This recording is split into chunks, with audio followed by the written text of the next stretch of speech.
Baik, pada pembahasan kali ini kita akan membahas tentang network address translation.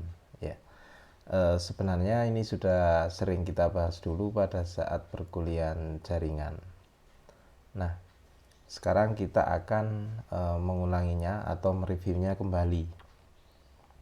Oke, kita tahu bahwa pada sebuah jaringan, ya, ini setiap perangkat di dalam sebuah jaringan, setiap perangkat dia ini memiliki identitas unik, ya. Setiap perangkat memiliki identitas unik. Kenapa? Karena agar perangkat-perangkat ini bisa dikenali di dalam jaringan, ya. Identitas unik ini bisa kita sebut sebagai IP, ya, address atau alamat IP.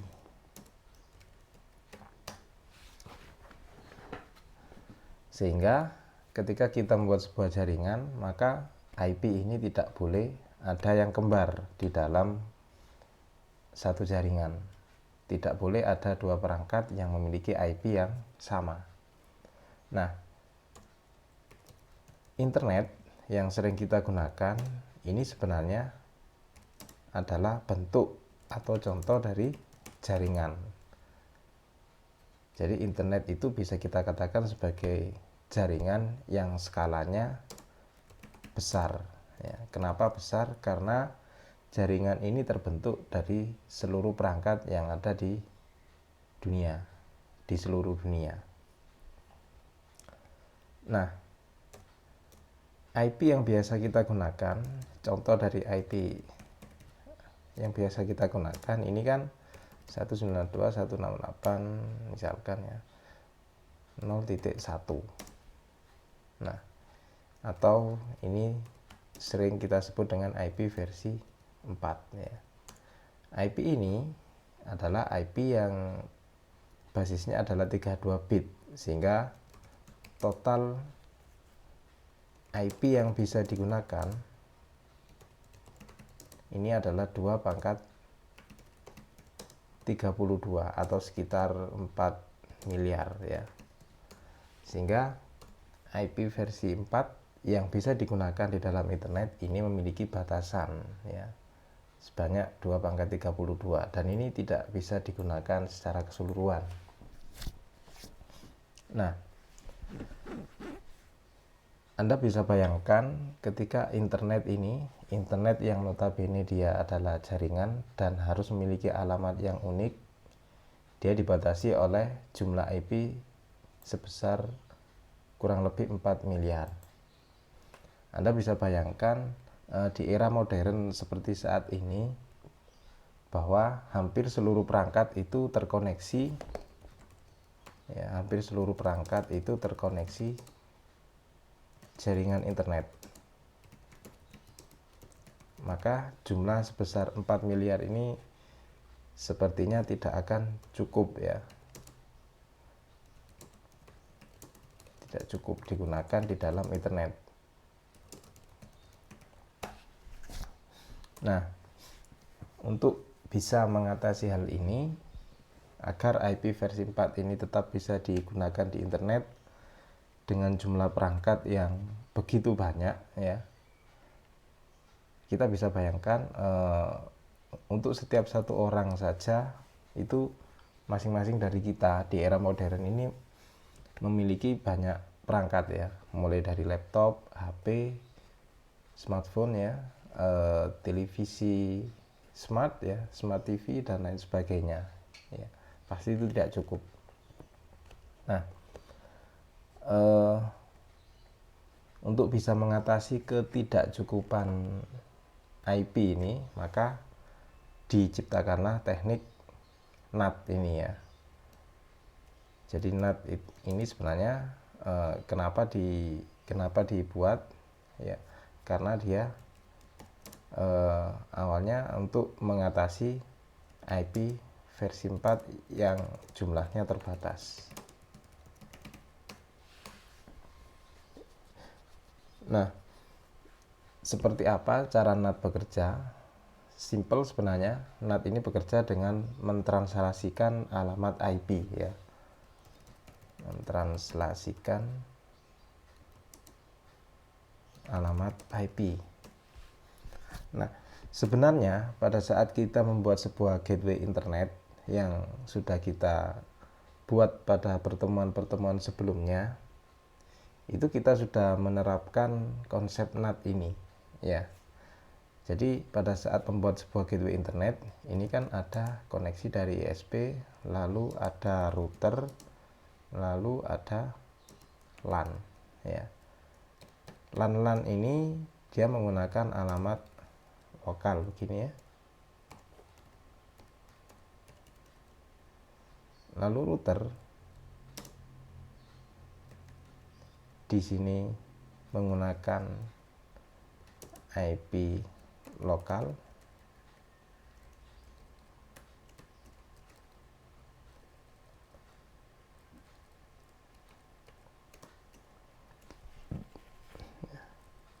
Kemudian yang di ether satunya menggunakan IP public. Salah satu contoh saja ya. Nah, misalkan begini. Sehingga yang terjadi pada saat kita membuat sebuah internet gateway, traffic yang dari LAN ini ketika dia ingin terkoneksi ke internet atau ke ISP ya. Jadi ketika dari LAN ingin menuju ke ISP, maka dia harus melewati router dulu, kemudian dari router ini dilakukan translasi ya. Sehingga dari LAN ini bisa di forward ke internet ya. Tentunya ketika LAN ini sudah keluar dari router, dia sudah tidak menggunakan IP lokal lagi ya, tetapi sudah menggunakan IP yang public. Ya, contoh sederhana ketika kita cek ya, what's my IP, ketika kita cek di internet alamat IP kita berapa, maka yang muncul alamat IP kita di internet itu bukanlah IP lokal, melainkan IP public dari yang diberikan oleh ISP seperti ini 377488. Padahal ini kalau kita lihat alamat dari laptop yang saya gunakan adalah sekian 192.168.1.6. sementara saat kita cek di internet IP kita menjadi demikian. Nah, ini adalah karena pengaruh dari NAT. Jadi ada router yang mentranslasikan alamat IP lokal yang saya gunakan. Nah, tentunya yang kita gunakan pada kasus internet gateway ini ya, ini adalah NAT SRC ya, source NAT ya. Artinya yang kita setting di dalam internet gateway ini adalah mentranslasikan source dari LAN ini ya, source dari LAN ini agar dia menggunakan alamat IP public dari router.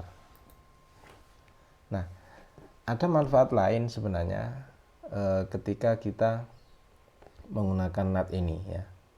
Salah satunya adalah DST NAT ya, DST NAT. Jadi kalau source NAT itu adalah dari LAN ini kita terjemahkan agar bisa internetan dengan menggunakan IP public dari router. Nah, kalau DST NAT ini sebaliknya ya.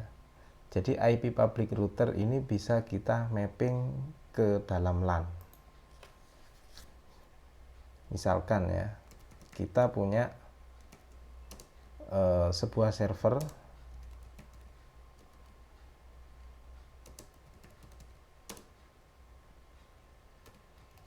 aplikasi web ya.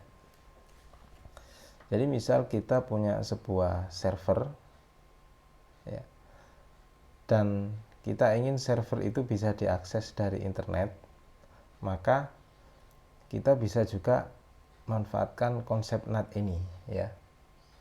sehingga seluruh request dari internet yang mengarah ke router itu bisa kita arahkan, ya, bisa kita mapping ke dalam server-server di bawah router, ya.